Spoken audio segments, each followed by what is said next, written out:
All right, good morning, guys. Good morning. Just going to give some time for the attendees to enter the room, and we'll get this started.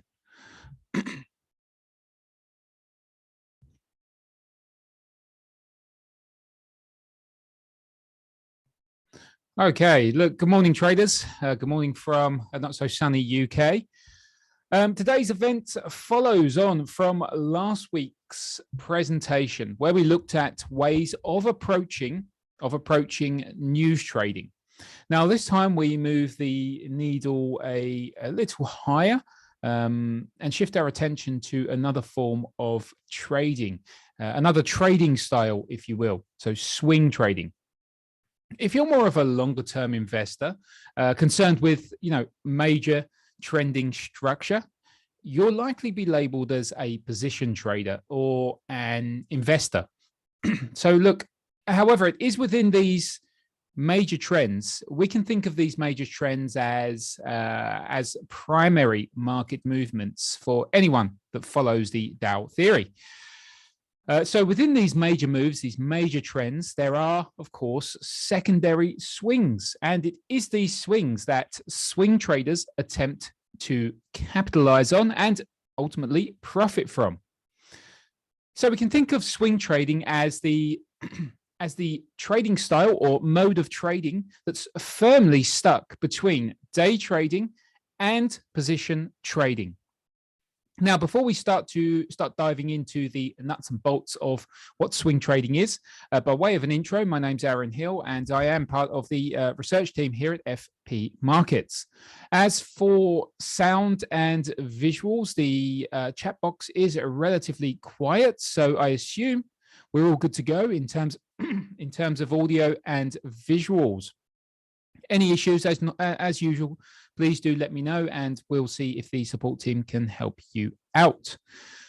It's fine to fire across any questions you have during the presentation. This is a webinar that's hopefully going to help some traders through interaction. So, but if you feel a question may require a more detailed response, like I say in all my other presentations, maybe consider waiting till the end, or alternatively, consider sending us an email. Look, emails will be handed out at the end of the presentation. Okay, so with that being said, let's move across to the disclaimer. I'm not going to read through all of this, but the information contained in this material is intended for general advice only. It does not take into account your investment objectives, financial situation, or particular needs. Look, the long and short of this is not investment advice. It's simply an educational presentation. So please do take it as such. Okay, in terms of content for this morning's presentation, the first point of interest is to understand what swing trading really is. We'll then be looking at whether swing trading is actually right for you, is actually right for your personality, your lifestyle, and things like this. Then we'll learn how to create your own trading strategy. What I mean by this is I'm going to demonstrate two particularly interesting swing trading strategies that I use, and maybe you may find use for this. As I said, any questions missed, please do send these across to the emails that will be provided at the end of the presentation. All right, so what is swing trading? So aside from my brief description at the beginning of the webinar, simply swing trading is the practice of attempting to capitalize on the swings of the market. So as you can see from this slide, we have a number of swings present. We have a higher low, which is part of this up move here, a lower high followed by a low, lower high, lower low. Look, in terms of trending, basic trend structure for an uptrend, as you can see, let me try and find this here. So for an uptrend, we have a, now let me just draw this on because it's not showing it clearly here. Just bear with me.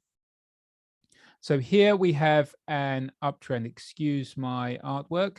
And these are successive higher highs, and these are successive higher lows. This is what makes an uptrend. So as for a downtrend, we then have the lower lows, consecutive lower lows, and consecutive lower highs. And now this is what makes up a downtrend.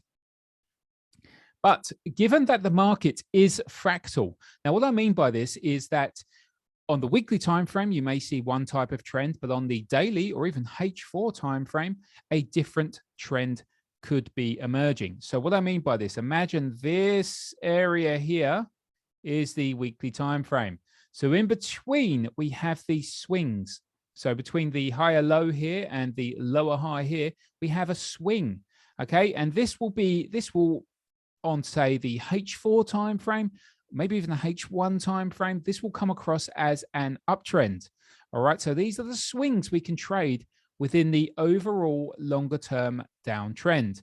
Now, I would personally always try to trade with the trend, but I do and often, and I know many traders that do trade counter trend, but they're very experienced and they know, and they've been doing it a long time. So this is just something to be aware of. All right, so is swing trading right for you? Now, with a brief understanding of what swing trading is and really what it is not, finding out if swing trading is for you is really the next step. So one of the most appealing aspects of swing trading is time. It's a very time efficient strategy style of trading. So unlike scalping, which, as I'm sure most of us are aware, scalping requires traders to be at the screen, constantly be at the screen and take a number of small trades throughout the trading session or trading day. And the same goes for day trading, although with day trading, you tend to take less trades, obviously, than scalping. So day trading, you may take 1 or 2 trades per day. But scalping and day trading, you do close your trades. You do often close your trades. You have no overnight exposure, let's put it that way. So these are for traders with time on their hands that can be in front of the screens during the trading day. Swing trading allows traders more of a flexible approach in this regard. For me, swing trading, so operating on, let's say, the H4 timeframes and higher timeframes, really only needs to be checked once or maybe even twice per day, which is ideal for those with full-time obligations, such as parents or full-time jobs. Psychologically, this is also a benefit. Working and trading alongside each other provides a psychological buffer. The need to generate a return can be detrimental to one's bottom line. I mean, how many day traders have you met that have to make a return? They have to generate that monthly salary. So while a trade setup to trade may not be present, the need to generate a return, say for a day trader or a scalper, to cover essentials can lead to substandard trading and ultimately poor returns. And this leads me on to analysis. So time for analysis. This really should be self-explanatory. If you're a trader who prefers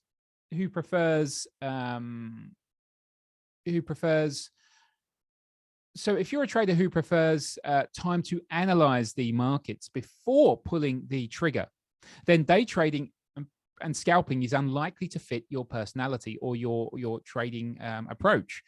However, a swing trading approach will allow you time to focus on your trading setup. Now, I personally prefer time to analyze the market properly to the point I feel confident. What is that saying? Trading is a marathon. It's certainly not a sprint. Now, when I was day trading, it took me. I sometimes felt pressured into trades, and it really did not work out well for me on many occasions. And I found that I was more geared towards swing trading in terms of I prefer time for my analysis to feel confident about pulling the trigger. And this is especially important when you move to a live trading environment with real money on the line. So if you prefer the slower pace of trading, then swing trading or even longer term position trading, which is akin to investing, is likely a better choice for you. All right, cost efficient. So again, this should really be self-explanatory in that the more positions one takes, the more commissions one pays. So as swing trading requires less trades, you will pay less commissions. Now, scalpers, as I'm sure you're already aware, will pay far more commissions than a swing commissions or spread, what I'm referring to here, depending on what type of account you trade with. So as a scalper, they will pay more commissions than a swing trader or even a day trader. As we've said, a day trader can trade once or twice a day. But the key point here is, although a scalper takes more trades than a swing trader or a day trader, they may not be as profitable in the long run. However, if you remain in trades overnight as a swing trader, you will welcome what's known as swap charges, if you especially if you trade in the FX market, as I do. And these are effectively a debit or credit, depending on the currency pair traded. So as a trader, you essentially, if you think about it like this, you essentially trade the interest rate differential between two overnight interest rates. So in the Forex market, swap is I want to explain swap so we understand if we're looking at swing trading. So swap is the interest paid at the time of rollover. So if we hold our positions after 5 p.m., and this is Eastern Standard Time, New York, we incur interest either in the shape of a debit or credit, and this is subject to a country's overnight interest rate. So a position left open at this time beyond 5 p.m. Eastern Standard Time is considered by most brokers to be held overnight. So if you take a trade at 4:55 p.m. New York time and you close your trade at 5:05 p.m., then this will be considered an overnight position, and and your account will be subject to swap charges. Yes, so typically a credit may be earned as long as the long currency's interest rate is higher than that of the short currency. Likewise, the account may be debited if the interest rate of the short currency is higher than that of the long currency. All right, so something I did want to stress as well, time in the market and risk. This is really about risk for me. So the longer you are in the market as a swing trader, the more risk you take in terms of being susceptible to major adverse events. So although rare, the longer one is in the market, the more susceptible one is to, say, price shocks or what's commonly referred to as black swan events. Now, this is the good thing about shorter term trading, of course, as trades are liquidated at the end of the trading day. While you still are susceptible, as you execute the trade, you are open to risk. But swing traders, as they are open to not only overnight risk, of course, and even risk over the weekends. So especially in the FX market, we do see gaps in the week on Monday when the market opens. So we have that kind of risk. We have overnight risk, we have weekend risk, and we're more susceptible to the major adverse events than those of, say, a day trader that's in the trade for, say, 2 hours, or a scalper that's in the trade for, say, 5 minutes. And this also really opens the door to things like economic and political events outside of, again, really outside of trading hours, and could impact the financial markets and really ultimately disrupt a trend, and negatively affect your swing trading. strategy. All right, so look, 2 swing trading strategies I will be looking at. I just want to be clear here that swing trading is not a strategy per se. It is a style of trading, where trading strategies can be formulated under. This is the same so we have 4 trading styles. We have scalping, we have day trading, we have swing trading, and we have position trading. So there are 4 trading styles which you can develop trading strategies under. Commonly, the swing trading approach, which I personally prefer, is mixing the technical with the fundamental side of trading. However, do be aware that some of the, one of the following methods I refer to, one of the methods I refer to can be used across different trading styles. So the swing trading approach can sometimes be transferred into a day trading or even a scalping approach. All right, so getting straight into it.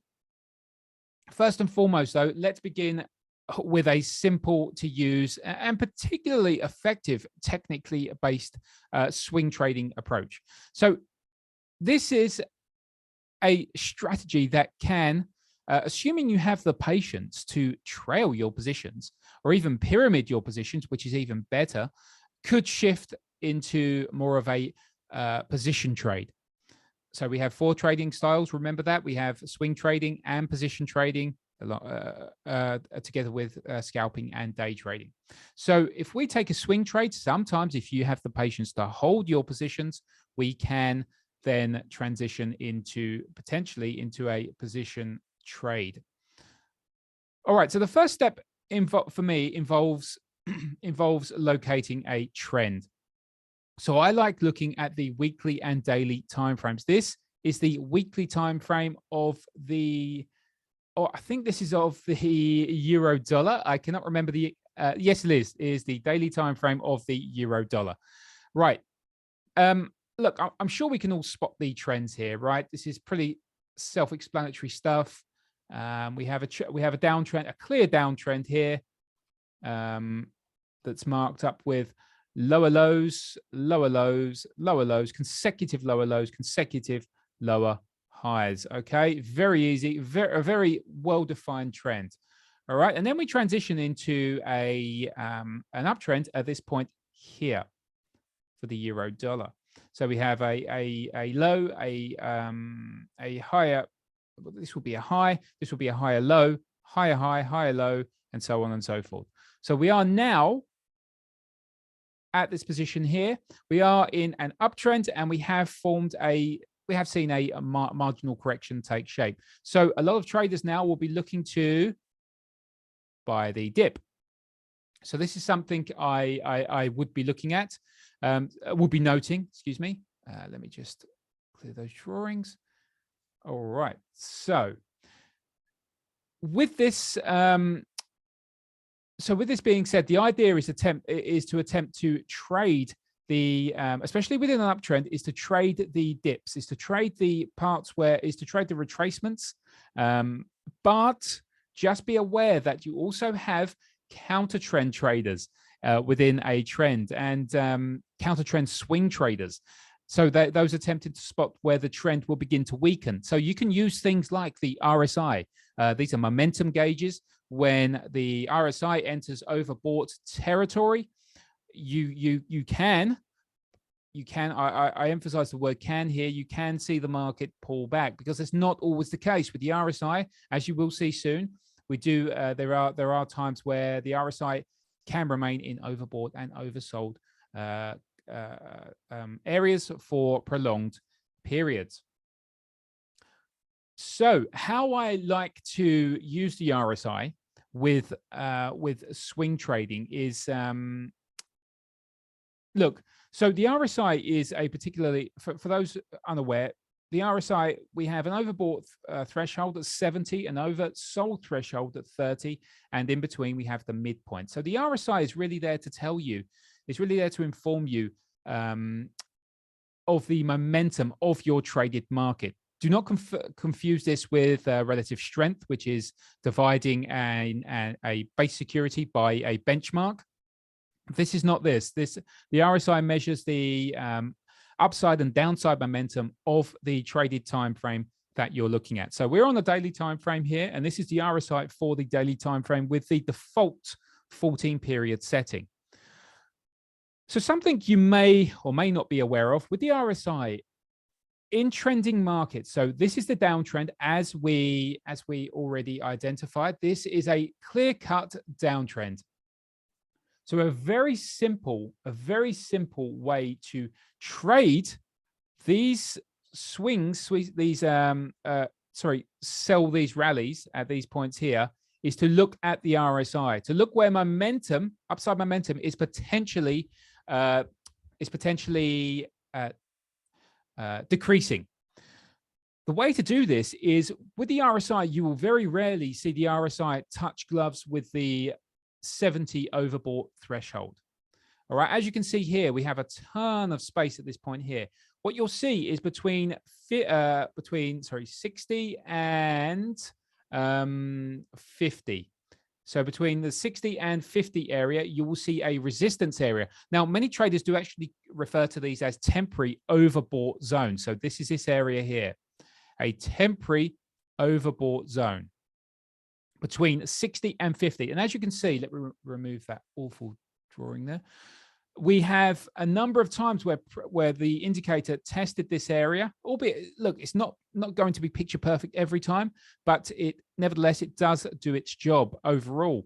We have a number of times where the RSI tested the underside of this area. And if we try to measure these up, I think this is that one there, right? It really does do a good job of showing where price is. I think this is this bit here, this one here, of where the swings or the lower highs in this case are likely to turn. As you can see, it's very, very effective at doing this. I think this one might actually be asked for that one there. And of course, it's not going to be guaranteed every time. I'm not sure if that one's that one there. Yeah, excuse my drawings there, guys. So look, overall, it does show you where these a sell-on rally scenario may materialize. So we can look for the indicator to touch gloves with this 60 to 50 area in a defined downtrend that we've already identified with lower lows, lower highs, lower lows, lower highs. We've identified this and we've used the RSI between 60 and 50 to help identify where momentum could potentially decrease and sell off in line. This is the key point, in line with the overall trend. Now, this is not just for a downtrend. We can also have this for an uptrend. So the RSI this time, however, it's between 40 and 50. So this is your temporary oversold area on the RSI. As you can see, again, look, we rarely touch gloves with the 30 oversold, the traditional 30 oversold threshold here. So with that being said, we have a lovely picture perfect reaction to this area here. I should have really extended this area across to this point here, but look, we have a reaction here, a nice reaction here, and we are now currently in this reaction here. So if history is anything to go by, we could see buyers make a show from this point and potentially push higher. Let me remove some of these drawings. But I hope you get the point here. So once the indicator enters between the 40 and 50 temporary oversold area, there is potential for the trend to for the retracement to slow, the downside momentum to slow, and potentially hand the baton over to buyers to push higher. Now, can we add anything else to this? Of course we can. We can add other things. We can add trend line supports here. In fact, one of my, not one of, the mentor that really helped me understand technical analysis he was a big fan of the RSI, especially at trendline support and trendline resistance, albeit very basic. It really did serve him well. And so yes, trendline support with clear-cut RSI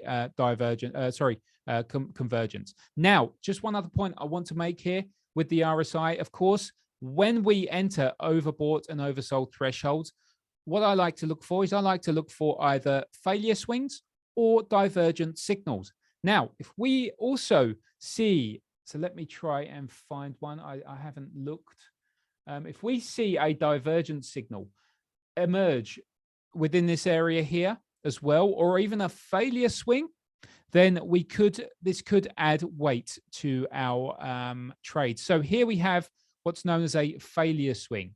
So we have, look, a typical failure swing would need to pierce the 70 threshold, come down, and not break this previous high, and then turn lower, and then break this low point here for a sell signal. Now we have this here. All right, we don't have the 70 threshold, but we have pierced, we have drove deep into this temporary overbought area. We formed a low, we formed a lower high, and then we broke below that area. So we have additional confirmation here. I don't see any divergences at play right now. So I don't really want to say, unless we have something here, which we don't. So there's no divergences at this point that I see. Oh, we do have something here though.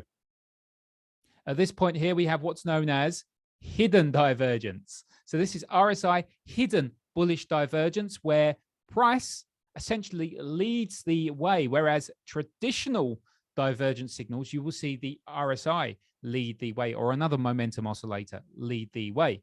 Here, though, we see price leading the way. So we do have potential RSI bullish divergence to contend with here. So this, I haven't checked the euro. I'm going to have a quick look now at the euro dollar. What's happening? Yes, the euro dollar is currently trading higher by 0.5% right now. So we are a touch higher here.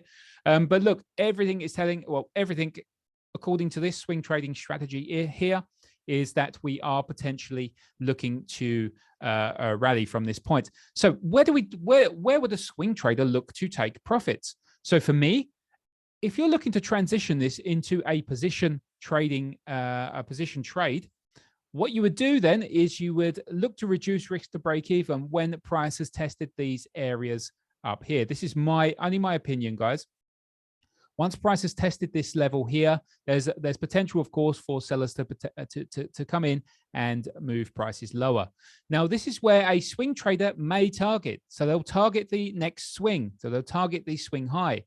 But a position trader, as I said, may reduce risk from this point to this point, their entry, once we've tested this area. And if we break above here, then we have a breakout trade on the table and potentially a trailing opportunity, which can lead us into position trading territory where we just trail positions. And this is where you earn, this is where you generate the large risk reward trades that really psychologically does not only does your account a huge favor, it psychologically allows you to take those losses, allows you to easily take more losses, because you know with these kind of trades you're going to generate 4 to 5 times your risk on one trade, so a 4 or 5 R if anyone trades in that sense. So I hope this has come across pretty clear what I've said here.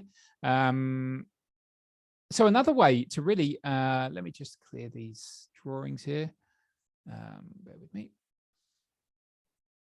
Another way to, of course, is to drill down. So instead of using just one time frame to trade those swings, another way is to drill down to the lower time frames and really attempt to trade the lower time frame pattern structure. So for this example, I will be using the points on the daily chart based on the H1 chart. So we're going to drill into these points on the H1 chart. All right, so let's move across. This is, let me just go back actually. This point here is this area here. So for me, this is the swing area. And remember, I have left the RSI on this chart, but remember, we already have confluence on this area, in the sense that we know, oh, not this point. No, we don't have an RSI confirmation here. I should have really picked this one. So just imagine that this area is down here, and we have the RSI confirmation on our trade on the larger time frame area. All right, so this is the first port of call for us. H1 time frame. As I said, I've left the RSI on the chart. What I'll be looking for is strict harmonic structures, basic price action structures, because you've already done the hard work on the higher time frames. So on the daily time frame in this case. So with that being said, again, this is the H4 area. Now, what can we see here? Very, very basic. We can see an AB equals CD pattern. This is one of the most simplest harmonic structures. Now, for anyone that's interested in harmonic trading, do check out Scott Carney's work. I have no affiliation with his website or books, but this is how I learnt harmonic structure, that alongside my mentor as well. But he really knows his stuff, and it's a very good learning resource. So Scott Carney, do check out his work. He does a number of webinars as well, by the way. All right, so we have a basic AB equals CD structure. We also have another kind of AB equals CD structure here. So we have almost a double AB equals CD structure. And if you're not happy with just entering long from this point here, knowing we already have some confluence from the higher time frames, you can always just take the handy dandy trend line resistance and trade any retest seen here. So as you can see, we retested the area we broke above, and then we retested that trend line resistance as support. So this could have been a nice entry. And as I said, if you trail positions, it can really do your account wonders. But you need to be able to stomach, if you will, these corrections here.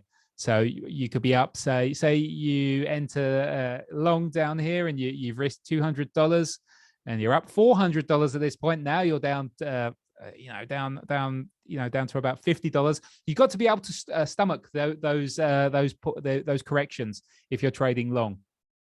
So this is one way of decreasing the stop loss distance and potentially increasing your reward. All right, so the next point here is from the H1 time frame again, but the second point. So let me just go back so we know where we are. This is this point here, which did have RSI confirmation, So we know we have a confirmed area based on the RSI and the uptrend. So let's move forward to the H1 area. Now this is look, again, I'm using the RSI here. So we have clear-cut bullish RSI positive divergence within oversold territory on the H1 time frame. And if you're not happy with that, we can also just trade the breakout above here. But for me, this would be enough. We're in an area, we're in an uptrend on the daily time frame. We have a pullback, or a correction, excuse me, a retracement into an area of RSI, a temporary RSI oversold area, in addition to the H1 time frame showing RSI traditional positive divergence. Now, this would be enough for me here. You could even look to trade any breaks of these small resistances at these points here, these swing highs. There's a number of ways, so that would be up to you how you implemented this. But as I said, you could also just take the trend line break here. All right, so one other swing trading strategy that I am fond of incorporates both technical and fundamental analysis in the FX space. Now, here's where I look at adding fundamental analysis to the picture as we look to essentially match strong and weak currencies with each other. Now, this way makes it easier to determine the strength of a trend, and of course, which direction to trade. So really, we should always be looking to enter aligned with currency strength against weakness. So I'm a very big fan of policy divergence, so central bank policy divergence. So really, we should always, so just to be clear, I would always look for a technical trigger following the fundamental analysis. So as an example, as you can see on the chart here, one currency has, you can't see this on the chart, excuse me. So look, one currency has consistently weak data, while another consistently beats expectations. So what we're looking for here really is a policy out of one central bank to support a currency by hiking rates. So, or even if both central banks are slowing their pace of hikes, which one is slowing the fastest? So the slower of the two could provide support for one currency over another.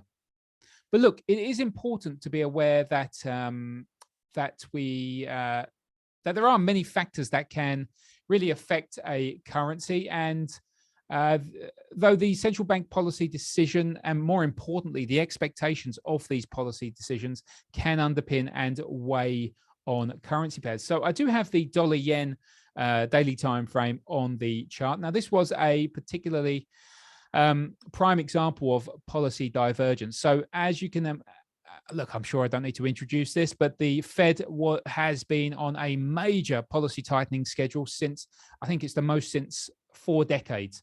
And as you can, and the Bank of Japan have really kept things, not really, they have kept their rates an ultra loose policy at -0.1. So with that being said, with the Fed continually hiking rates, the dollar was supported against the Japanese yen. Things have changed a little since, of course, as you can see here. The dollar yen has corrected lower. Look, the Fed is looking to, well, they aren't looking, they are slowing the pace of policy tightening right now with the latest rate hike at 25 basis points. So this is just a quick example of how policy divergence, how clear cut, always look for the clear cut examples of policy divergence where the Fed was clearly ramping up interest rate hikes, and the BOJ was stuck on hold. Look, okay, swing. Okay, look, the two strategies I have shown here today really just scratch the surface. The world is literally your oyster in terms of the strategies one can employ, but I would always recommend backtesting. Backtesting these before trading live funds. I mean, just as an example, you can trade moving averages. You can trade moving average crossovers. You can use other momentum indicators. Think stochastics. Think the MACD. You can trade trend indicators. Think the ADX. You can use Fibonacci. I'm a big fan of Fibonacci. We just did a webinar on Tuesday on Fibonacci. So if you're interested in that, please do check that out. Fibonacci retracements, expansions, projections, which are also a big part of harmonic patterns. You can also trade price action, right? You can trade the support and resistances. You can trade supply and demand. You can trade trend lines. You can trade Japanese candlestick analysis. As I said, the world is your oyster in terms of what you can implement. You can even trade more advanced fundamental macroeconomic analysis. You can include that in your trading. Or you can even look at volatility indicators. You can look at the VIX to gauge risk sentiment. You can look at Bollinger Bands, more of a technician's way of looking at volatility, and all that good stuff. All right, guys, so that's the end of the presentation. There will be no webinar for the rest of this month, as I will be participating in a live trading event. Are there any questions regarding today's presentation? If there is, now's the time to fire them across. Again, if there are really any specific topics you would like to talk about or questions related to this presentation, please be sure to send your suggestions to market analyst at fpmarkets.com, or alternatively, the support team's email at support@fpmarkets.com. Look, we also have the Trading Hub, guys. It's packed with educational articles. We also deliver a First Light news right now, which comes out around the European Open, which really preps you for the day ahead. We also have daily market analysis there, daily fundamental analysis there. So it's really a jam-packed area for traders and investors. Please do consider looking at visiting our Trading Academy as well. The links will be in the chat box, guys. That's plenty of videos for you to get stuck into, especially if you're a new trader, with a number of in-depth articles alongside it. Just really one quick look over there. Okay, so guys, we finished pretty early this morning. If there's no questions, thank you once again for taking the time to join. I hope you're able to walk away a more informed trader. So thank you very much. Enjoy the rest of your day or evening. Thank you.